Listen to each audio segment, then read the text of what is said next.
Class 10-এ আমরা এর আগের আলোচনা থেকে মোটামুটিভাবে পরিবাহীর রোধ, তড়িৎ প্রবাহ মাত্রা এগুলো সম্পর্কে আমরা জেনেছি।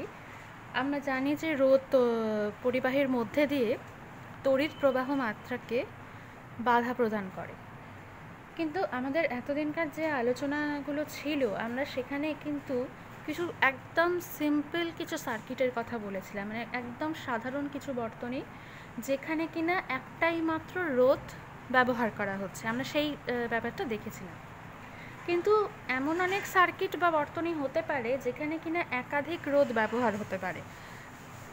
সেখানে ধরো আমি একাধিক বাল্ব একটা বর্তনীর মধ্যে থাকে, বা একাধিক ইলেকট্রনিক কোনো যন্ত্র, হ্যাঁ, তড়িৎ যন্ত্র যদি কোনো থাকে, একাধিক যন্ত্র কোনো বর্তনীতে থাকে, তো সেই প্রত্যেকটা যন্ত্রের তো আলাদা আলাদা রোধ আছে। তাহলে সেক্ষেত্রে আমরা বলতে পারি যে একাধিক রোধ এখানে ব্যবহার করা হচ্ছে। তাহলে এই ধরনের বর্তনীগুলো যেখানে কিনা একাধিক রোধ ব্যবহার করা হয় তাদের ক্ষেত্রে আমি বহির্বর্তনীর রোধ কিভাবে পরিমাপ করব, সেটার জন্য কিন্তু আমাকে যেটা শিখতে হবে সেটা হচ্ছে রোধের শ্রেণী ও সমান্তরাল সমবায়। আমরা প্রথমে রোধের শ্রেণী সমবায় নিয়ে একটু আলোচনা করছি। রোধের শ্রেণী সমবায় কাকে বলে? রোধের শ্রেণী সমবায়, দেখো শ্রেণী সমবায় মানে আমি সিরিজে রাখছি রোধকে, মানে এরকমভাবে আমি যদি কতকগুলো রোধ নিই, ধরো একটা রোধ হচ্ছে R1, একটা হচ্ছে R2, একটা হচ্ছে R3, এরকম আমি তিনখানা রোধ নিয়েছি। এবং এই তিনটে রোধের দেখো একটার শেষ প্রান্তের সঙ্গে অপরটার প্রথম প্রান্ত যুক্ত করা রয়েছে। এই যে R1 রোধটা যেখানে শেষ প্রান্ত, এর সঙ্গে R2 এর প্রথম প্রান্তটা যুক্ত করা রয়েছে, এবার R2 এর শেষ প্রান্ত তার সঙ্গে R3 এর প্রথম প্রান্তটা যুক্ত করা রয়েছে। এইভাবে এটা পুরোটাকে কী করা হয়েছে, একটা তড়িৎ শক্তির কোনো উৎসের সঙ্গে এটাকে যুক্ত করা রয়েছে যাতে তড়িৎ প্রবাহটা চলে এর মধ্যে দিয়ে। এবার এই সমবায়টাকে আমরা তাহলে বলছি রোধের শ্রেণী সমবায়। এবার এই সমবায়ের বৈশিষ্ট্য কী? যে এই সমবায়ের বৈশিষ্ট্য হলো যে তড়িৎ প্রবাহ তো যাবে এই মধ্যে দিয়ে, ধরো এই অভিমুখে তড়িৎ প্রবাহ হচ্ছে, এবার এর মধ্যে দিয়ে আমরা একই মাত্রার তড়িৎ প্রবাহ যাচ্ছে প্রত্যেকটা রোধের মধ্যে দিয়ে, ঠিক আছে, একই তড়িৎ প্রবাহ এখানে যাচ্ছে।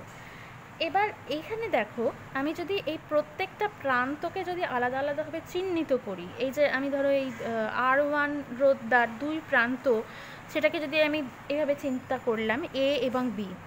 R2 রোধের ক্ষেত্রে এই যে শেষ R2 এর প্রথম প্রান্ত R1 এর শেষ প্রান্তের সঙ্গে যুক্ত রয়েছে, এটাকে আমরা B বিন্দু বলছি। সেরকমভাবে অপর প্রান্তটা এইদিকে আমি বলছি C, যেখানে R2 এর শেষ প্রান্ত এবং R3 এর প্রথম প্রান্ত যুক্ত আছে।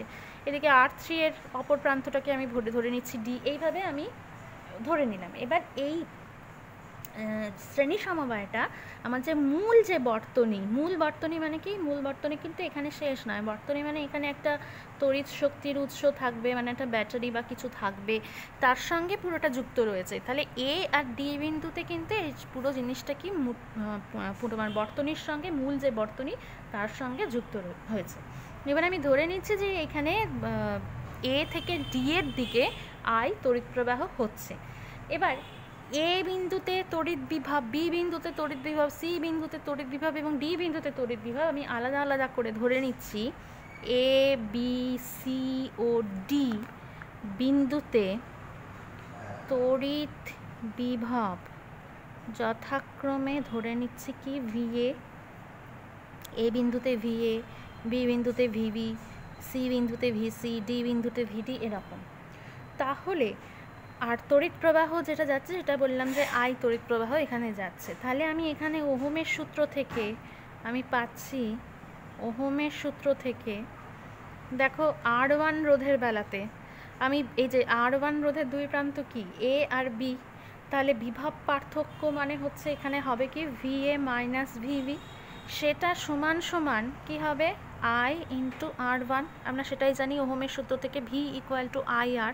তাহলে এই R1 VV মানে এখানে বিভব পার্থক্য। এবার R1 রোধের দুই প্রান্তের বিভব পার্থক্য হচ্ছে VA মাইনাস VB, আর সেটা ইকুয়াল টু হচ্ছে কত? তড়িৎ প্রবাহ মাত্রা যেটা I সেটা যাচ্ছে গুণ হচ্ছে রোধটা R1। একইভাবে আমি এই R2 রোধের ক্ষেত্রে আমরা পাবো কি VB মাইনাস VC, B বিন্দুর তড়িৎ বিভব VB আর C বিন্দুর তড়িৎ বিভব হচ্ছে VC। তাহলে B বিন্দু তোমার বি আর সি বিন্দুর মধ্যে বিভব পার্থক্য হচ্ছে কি ভিবি মাইনাস ভিসি। তাহলে আমি এখানে পাচ্ছি VB minus VC equal to কত, ওই একই মাত্রা তড়িৎ প্রবাহ যাচ্ছে, মানে আই তড়িৎ প্রবাহ মাত্রা, তাহলে আই ইন্টু R2 এটা আমরা পাচ্ছি। আবার R3 রোধের বেলায় মানে এই প্রান্তটায় দেখো সিডির ক্ষেত্রে বিভব পার্থক্য হচ্ছে কি সি আর ডি বিন্দুর মধ্যে VC minus VD equal to কী হবে IR3 এইটা হবে। ঠিক আছে, এইবার দেখো আমরা এখানে যে তিনটে মানে সমীকরণ আমি যে পেলাম, এই যে 1 নম্বর সমীকরণ, এটাকে আমি 2 নম্বর সমীকরণ আর এটাকে 3 নম্বর সমীকরণ বলছি। এবার 1 যোগ 2 যোগ 3 মানে তিনটে সমীকরণ আমরা যোগ করে পাচ্ছি। কি পাচ্ছি দেখো, VA মাইনাস VB প্লাস প্রত্যেকটা left hand side VA minus VB plus VB minus VC plus VC minus VD equal to হচ্ছে কত IR1 প্লাস IR2 প্লাস হচ্ছে IR3। এবার এখানে দেখো মাইনাস VB প্লাস VB কেটে যাচ্ছে, মাইনাস VC প্লাস VC কেটে যাচ্ছে, তাহলে তা থাকছে যেটা পড়ে VA minus VD equal to হচ্ছে আই কমন নিলাম এখান তিনটের থেকে, তাহলে পড়ে থাকবে R1 plus R2 plus R3। এই জিনিসটা কিন্তু আমি পাচ্ছি। এবার এইটাকে যদি আমি একটা অন্য মানে 4 নম্বর সমীকরণ যদি এটার আমি নাম দিই, এই যে এই ইকুয়েশনটা যেটা পেলাম, এবারে দেখো এই যে আমি তিনটে রোধ এখানে লাগিয়েছিলাম এই R1 R2 R3, এবার এই তিনটে রোধের বদলে আমি যদি A আর D এই দুটো বিন্দুর মধ্যে আর মানে একটা অন্য রোধ RS রোধ আমি যদি ব্যবহার করি, A আর D বিন্দুর মধ্যে আমি একটাই রোধ ব্যবহার করছি, মানে এই তিনটে রোধের বদলে আমি একটা রোধ ব্যবহার করছি এবং সেই রোধটার মান যদি RS হয়, তাদের ক্ষেত্রে আমি যদি একই বিভব প্রভেদ প্রয়োগ করি, মানে আমার A আর D বিন্দুর মধ্যে বিভব প্রভেদটা কী হবে VA মাইনাস VD, এই বিভব প্রভেদ যদি প্রয়োগ করি এবং যদি মূল প্রবাহ মাত্রা সেটাও যদি I মানে একই প্রবাহ মাত্রা হয়, তাহলে সেখানে আমি RS যেটা পাচ্ছি মানে তিনটে রোধের পরিবর্তে যে রোধটা ব্যবহার করছি, একটা রোধ ব্যবহার করছি, সেইটাকে আমরা বলছি ওই রোধ তিনটে শ্রেণী সমবায়ের তুল্য রোধ। ঠিক আছে, তাহলে সেক্ষেত্রে আমি VA মাইনাস VDর জায়গায় এবার আমি লিখতে পারি কি, দেখো আমি মানে এখানে VA মাইনাস VD মানে বিভব প্রভেদটা একই থাকছে, তড়িৎ প্রবাহ মাত্রাটাও একই থাকছে, শুধু এই তিনটে রোধের বদলে আমি কি করেছি, এর বদলে আমি একটা অন্য রোধ ব্যবহার মানে আমি এই তিনটে রোধের বদলে এই জায়গায় ধরো একটাই রোধ ব্যবহার করেছি, সেটা হচ্ছে তোমার RS। বোঝা গেল কথাটা? তাহলে আমি এই দুই বিন্দুর মধ্যে বিভব পার্থক্য হচ্ছে কত, A আর D বিন্দুর মধ্যে বিভব পার্থক্য VA মাইনাস VD, তড়িৎ প্রবাহ মাত্রা I, এবং এই তিনটের জায়গায় আমি এবার একটাই রোধ ব্যবহার করছি ধরো, সেটার মান RS। তাহলে আমি এরকমভাবে এটাকে লিখতে পারি যে VA minus VD equal to IRS। এসটা লেখা হলো তলায় সাফিক্সে, কারণ এটা সিরিজে বোঝানোর জন্য, শ্রেণী সমবায়ের ক্ষেত্রে এটা সিরিজ কম্বিনেশন বলে, সেই জন্য এটা সিরিজ কম্বিনেশনে তুল্য রোধ বলা হচ্ছে। তাহলে আমি এখানে RSকে কি বললাম, RS হচ্ছে যে এই রোধ তিনটে মানে R1 R2 আর R3 রোধ তিনটির মানে R1 R2 ও R3 রোধ তিনটির শ্রেণী সমবায়ের তুল্য রোধ, এটা আমি লিখে রাখলাম, এটা হচ্ছে কত RS। বোঝা গেল কথাটা? তাহলে আমি তুল্য রোধ মানে কাকে বলি, যে কোনো একটা তড়িৎ বর্তনীতে বা সার্কিটে নির্দিষ্ট বিভব প্রভেদে থাকা দুটো বিন্দুর মধ্যে সংযুক্ত একাধিক রোধের পরিবর্তে আমরা যদি একটাই রোধ ব্যবহার করি এবং সেক্ষেত্রে যদি একই তড়িৎ প্রবাহ পাই, তাহলে ওই রোধটাকে আমরা উক্ত রোধ সমবায়ের তুল্য রোধ বলবো। ঠিক আছে, এই তিনটে বা চারটে পাঁচটা যতগুলো রোধই থাকুক না কেন, তার পরিবর্তে আমি একটাই রোধ ব্যবহার করছি এবং বিভব প্রভেদটাও সেখানে নির্দিষ্ট রয়েছে, সেখানে যদি আমি একই তড়িৎ প্রবাহ পাওয়া যায়, তাহলে বলবো যে সেই সিঙ্গেল যে রোধটা আমি ব্যবহার করলাম সেটা হচ্ছে ওই রোধ সমবায়ের তুল্য রোধ। তাহলে এটা আমার হয়ে গেল এখানে VA minus VD equal to IRS, আমি যখন RS তুল্য রোধ ব্যবহার করছি। এবার এই ইকুয়েশনটাকে আমি করছি কি না, আমি এটাকে একটা অন্য নাম আমি ধরো দিলাম, আমি এটাকে 4 নম্বর অবধি বলেছিলাম, এটাকে আমি বললাম হচ্ছে 5 নম্বর সমীকরণ। এবার আমি যদি এই 4 নম্বর আর 5 নম্বর সমীকরণটাকে আমি যদি তুলনা করি, ঠিক আছে, 4 ও 5 নং সমীকরণ তুলনা করি, তাহলে এখানে একটা তুলনা করে পাই একটা জিনিস। তাহলে এখানে দেখো যে আমি এখানে 4 নম্বর সমীকরণেও লেফট সাইডে ভিএ মাইনাস ভিটি ছিল, এখানেও ভিএ মাইনাস ভিটি আছে, এখানেও আই আছে, এখানেও আই আছে, শুধু R1 plus R2 plus R3 জায়গায় দেখো RS। অর্থাৎ আমি এখানে লিখতে পারি দুটো সমীকরণ তুলনা করে যে RS equal to R1 plus R2 plus R3। এইটা কিন্তু একটা ফর্মুলা আমি পেয়ে গেলাম। আমি শ্রেণী সমবায়ের তুল্য রোধ বার করতে পারবো যদি আমার এই রোধগুলোর মান জানা থাকে। মানে আমার যদি কয়েকটা রোধের মান জানা থাকে তাহলে তাদের পরিবর্তে আমি যখন ওই বিভব প্রভেদে একটাই রোধ ব্যবহার করছি এবং সেক্ষেত্রে একই তড়িৎ প্রবাহ পাচ্ছি, সেই যে তুল্য রোধ, সেই রোধটাকে তো আমরা তুল্য রোধ বলছি, সেই শ্রেণী সমবায়ের তুল্য রোধের মানটা কিন্তু আমরা এখানে পেতে পারি। সেটা হচ্ছে কত না, রোধ তিনটের মানের যোগফল।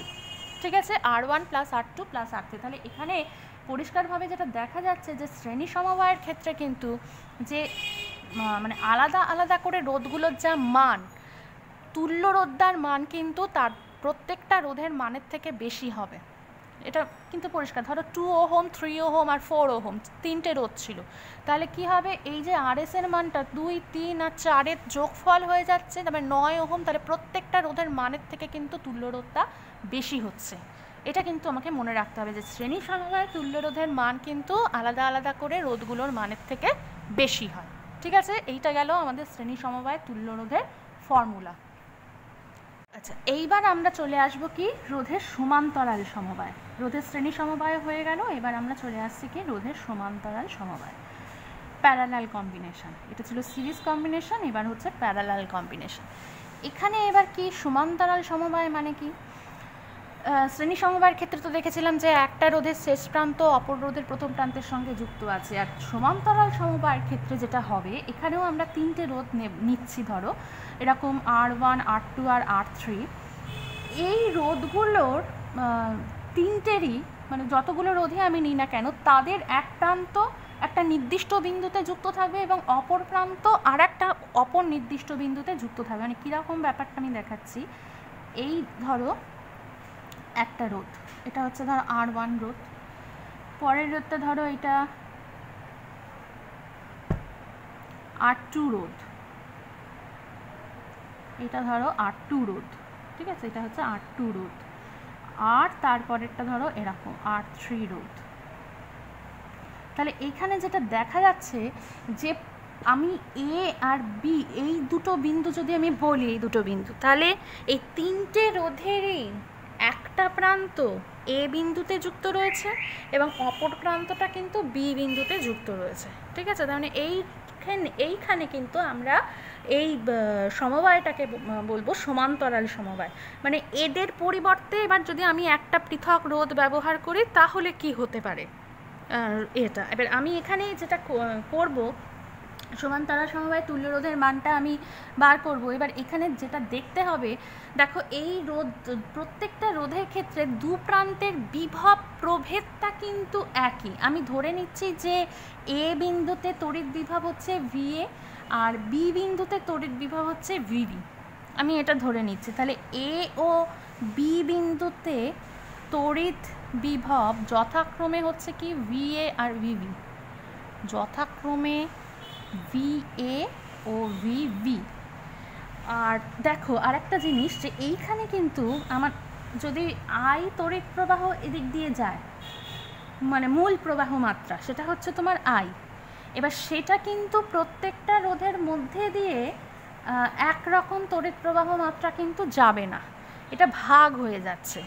ঠিক আছে, এখানে যেমন কি প্রত্যেকটা রোধের মধ্যে দিয়ে তড়িৎ প্রবাহ মাত্রা যাচ্ছে একই রকম, কিন্তু এইখানে যেটা হচ্ছে প্রত্যেকটা রোধের মধ্যে দিয়ে কিন্তু তড়িৎ প্রবাহ মাত্রাটা কিন্তু একরকম হচ্ছে না, এটা ভাগ হয়ে যাচ্ছে। এই প্রথমটার মধ্যে দিয়ে ধরো R1 রোধের মধ্যে দিয়ে এখানে যাবে ধরো I1 মাত্রার তড়িৎ প্রবাহ আমি ধরছি, দ্বিতীয়টার মানে R2 রোধের মধ্যে দিয়ে যাবে I2 তড়িৎ প্রবাহ মাত্রা, তৃতীয়টার ক্ষেত্রে দিয়ে আমি ধরে নিচ্ছি এখানে I3 মাত্রার তড়িৎ প্রবাহ এখানে যাচ্ছে। তাহলে I1, I2, I3 এইভাবে তিনটে ভাগে ভাগ হয়ে গেল, আর এইভাবে যাচ্ছে। আবার যখন ওটা অপর প্রান্তে আবার এটা যুক্ত হয়েছে, রোধের তিনটে রোধেরই শেষ প্রান্তটা একটা নির্দিষ্ট বিন্দুতে যুক্ত, আবার কিন্তু এখান দিয়ে যখন রোধটা তোমার প্রবাহটা যাবে, তখন আবার এখানে তিনটে সম্মিলিত হয়ে আই প্রবাহ মাত্রা এখান দিয়ে যাবে। এবার এই পুরোটাকে কিন্তু আমি কি করছি, মূল বর্তনীর সঙ্গে যুক্ত করছি। মানে তোমার একটা কোনো তড়িৎ শক্তির উৎসের সঙ্গে যুক্ত করা আছে, ব্যাটারি বা কিছুর সঙ্গে যুক্ত করা আছে মনে করো, তাহলে এই তড়িৎ প্রবাহ যাচ্ছে এবং সেটা আমি এইভাবে যাচ্ছে দেখলাম।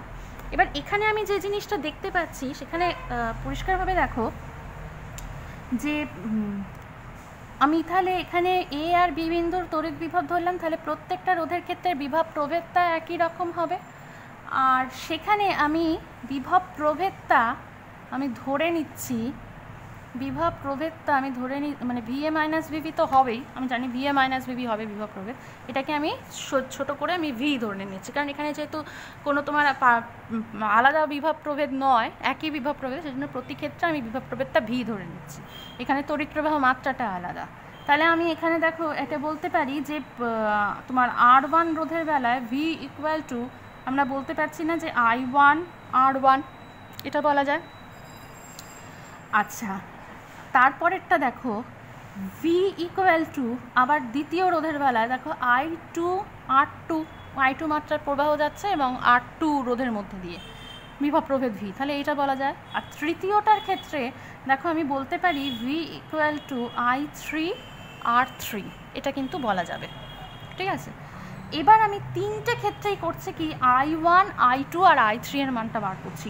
I1 এর মানটা হচ্ছে কত, দেখো ভি বাই R1 এটা আসে, I2 এর মানটা আসে এখানে থেকে V by R2, R I3 এর মানটা আসে দেখো ভি বাই R3, ঠিক আছে।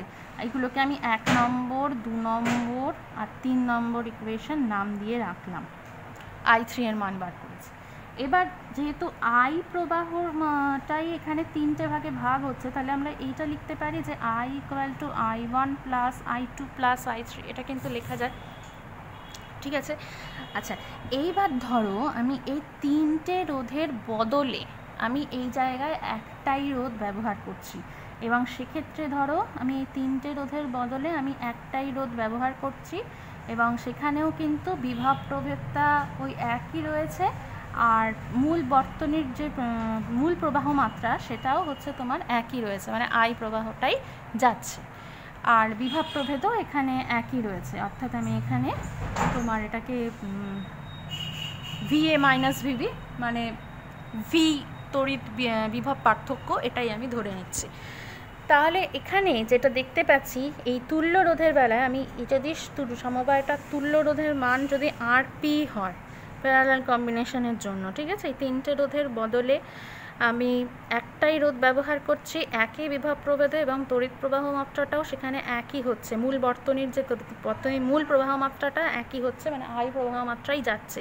তাহলে সেক্ষেত্রে আমি এইখানে বলতে পারি যে V equal to I R P, এটা বলতে পারি। অর্থাৎ আই ইকুয়াল টু আমরা বলছি ভি বাই আর পি, এটা এখানে আমরা আরপিটা কি সেটা বলে দিচ্ছি, যে আরপি হচ্ছে এখানে রোধ তিনটির সমান্তরাল সমবায়ের তুল্য রোধ, সমান্তরাল সমবায়ের তুল্য রোধ, ঠিক আছে। এইটা যদি হয় তাহলে আমি এবারে দেখো এই মানগুলো, এটাকে আমি 4 নম্বর ইকুয়েশন নাম দিলাম, 1 2 3, এটা হচ্ছে 4 নম্বর ইকুয়েশন। এবার মানগুলো এবার এখানে থেকে এখানে বসাবো, কি কি মান দেখো, আই এর মান বসাচ্ছি V by R P equal to I1 এর মান বসালাম এখানে V by R1, plus I2 এর মান বসাচ্ছি V by R2, plus I3 এর মান বসাচ্ছে দেখো ভি বাই R3। তাহলে আমি এখান থেকে পাচ্ছি V by R P equal to, এই তিনটের থেকে ভি কমন যায় 1, ভি কমন গেলে 1 by R1 plus 1 by R2 plus 1 by R3, ঠিক আছে। এবার দেখো ভি আর ভি দুদিকে ক্যান্সেল করে যায়, তাহলে থাকে হচ্ছে 1 by R P equal to 1 by R1 plus 1 by R2 plus 1 by R3। এইটা হচ্ছে কিন্তু কিসের সমান্তরাল সমবায়ের তুল্য রোধ, যদি আরপি হয় তাহলে এইটা হচ্ছে তিনটে রোধের সঙ্গে ওই তুল্য রোধের সম্পর্ক 1/rp equal to 1/r1 plus 1/r2 plus 1/r3। এরকম যত রোধ থাকবে আমি এরকম ধরো 4টে রোধ থাকলো, তাহলে 1/r1 plus 1/r2 plus 1/r3 plus 1/r4 এইভাবে চলবে। ঠিক আছে, তাহলে এইভাবে কিন্তু আমরা বলতে পারি। আচ্ছা, এবার এইখানে যেটা হবে যে শ্রেণী সমবায় যেমন প্রত্যেকটা ইন্ডিভিজুয়াল রোধের থেকে তোমার সমবায়ের তুল্য রোধটা মানে বেশি হচ্ছিল, এখানে কিন্তু এটার অনন্যক আসছে আরপিএর। তার মানে এখানে যেটা হবে যে প্রত্যেকটা ইন্ডিভিজুয়াল রোধের থেকে R1 বা R2 বা R3 এর থেকে আরপি এর মানটা কিন্তু মানে কম আসবে। তাহলে এইটা মাথায় রাখবে যে একাধিক রোধের সমবায় আমি যদি সর্বোচ্চ মানের রোধ পেতে চাই, মানে বেশি মানের রোধ পেতে চাই, তাহলে কিন্তু তাদেরকে শ্রেণী সমবায় যোগ করতে হবে, কারণ সেখানে তুল্য রোধটা প্রত্যেকটা ইন্ডিভিজুয়াল রোধের থেকে মানে বেশি হবে। আর যদি সর্বনিম্ন মানের রোধ পেতে হয়, মানে কম মানের রোধ পেতে হয়, তাহলে কিন্তু তার রোধগুলোকে সমান্তরাল সমবায় এভাবে যুক্ত করতে হবে। তাহলে আমি দেখছি যে এখানে সমান্তরাল সমবায় তুল্য রোধটা কী হচ্ছে, প্রত্যেকটা ইন্ডিভিজুয়াল রোধের থেকে মানে কম আসছে। ঠিক আছে, তোমরা তো বাড়িতে যে গৃহবর্তনী যেটা আমাদের থাকে হাউস তোমার ওয়্যারিংয়ে, সেখানে যেটা করা হয় যে তড়িতের সাহায্যে আমাদের বাল্ব, পাখা, টিভি, ফ্রিজ, তোমার হিটার, আরও নানা রকম তোমার টেপ, রেডিও ইত্যাদি নানা রকম ইলেকট্রিক যন্ত্রপাতি জ্বলে। তো সেই যন্ত্রগুলো কিভাবে যুক্ত করা হয়, শ্রেণীতে না সমবায়, সমান্তরাল সমবায়? এইখানে একটা উত্তর, এগুলো সব যন্ত্রগুলোই তো কিন্তু গৃহবর্তনীতে যে সমস্ত যন্ত্রগুলো থাকবে সব কিন্তু সমান্তরাল সমবায়ে যুক্ত। কারণ কি, সমান্তরাল সমবায় যুক্ত থাকার ফলে এই যে প্রত্যেকটা যন্ত্রের দুপ্রান্তের যে বিভব প্রভেদ সেটা নির্দিষ্ট থাকছে। এবং এক্ষেত্রে ধরো আমি একটা আমি যদি একটা সুইচ ব্যবহার করি, ধরো প্রত্যেকটা যন্ত্রের এখানে একটা যন্ত্র, এখানে একটা যন্ত্র, এখানে মানে সমান্তরাল সমবায় যোগ করেছি, এবার আমি সুইচ ব্যবহার করলাম প্রত্যেকটার ক্ষেত্রে, ফলে আমি একটা সুইচ অফ করে কিন্তু একটা যন্ত্রকে অফ করে দিতে পারি। কিন্তু শ্রেণী সমবায়ের ক্ষেত্রে কিন্তু আমার যদি একটা সুইচ অফ করা হয়, আমার প্রত্যেকটা যন্ত্রই কিন্তু বন্ধ হয়ে যাবে, মানে প্রত্যেকটা তো লিঙ্কড, এইভাবে পরপর লিঙ্কড আছে। আর সমান্তরাল সমবায়ের ক্ষেত্রে কিন্তু আমার যদি একটা সুইচ অফ করে, মানে প্রয়োজন মতো আমি একটা সুইচ অফ করে কিন্তু কোনো তড়িৎ যন্ত্রকে অন বা অফ করতে পারি, চালাতে বা বন্ধ করতে পারি। আর আরেকটা কথা যে এখানে যদি এর সমবায়ের কোনো একটা যন্ত্র খারাপও হয়, ধরো আমি 3টে বাল্ব লাগিয়েছিলাম সমান্তরাল সমবায়, একটা বাল্ব খারাপ হয়ে গেলেও কিন্তু অন্য বাল্বগুলো জ্বলবে। কিন্তু এক্ষেত্রে যেটা হচ্ছে, সেখানে একটা বাল্ব খারাপ হলে কিন্তু অন্য বাল্বগুলোও সমস্ত আর জ্বলবে না। ঠিক আছে, শ্রেণী সমবায়ের এটা অসুবিধা। সেই জন্য গৃহবর্তনীতে আমরা সবসময় যে যন্ত্রগুলো ব্যবহার করি সেগুলো সব কিন্তু সমান্তরাল সমবায়ে যুক্ত থাকে, মনে থাকবে। আচ্ছা, আরেকটা জিনিস, একটু লাস্ট টপিক, এটা মনে রাখা, এইখানে দেখো পরীক্ষা করেছে যে দুটো বাল্ব নিয়েছে, এটা হচ্ছে দুটো বাল্বকে দেখো কীরকমভাবে শ্রেণী সমবায়ে যুক্ত করেছে, মানে পরপর যুক্ত করেছে, একটার মানে এইভাবে প্রান্তদ্বয় পরস্পর যুক্ত। আর এইখানে দেখো একটা টেস্টার ব্যাটারি বক্সের সঙ্গে যুক্ত করেছে, সুইচ আছে, সুইচ অন করেছে, তড়িৎ প্রবাহ যাচ্ছে পজিটিভ থেকে এইভাবে যাচ্ছে। দেখা যাচ্ছে যে বাল্বগুলো যে উজ্জ্বলতায় জ্বলছে সেটা কিন্তু খুব একটা বেশি উজ্জ্বলতায় জ্বলছে না। কিন্তু সমান্তরাল সমবায়ে এবার যদি আমি বাল্বগুলোকে জ্বালাই এইভাবে, তাহলে দেখো এই যে মানে দুটো বাল্বে দুই প্রান্তে একটা নির্দিষ্ট বিন্দুতে যুক্ত রয়েছে।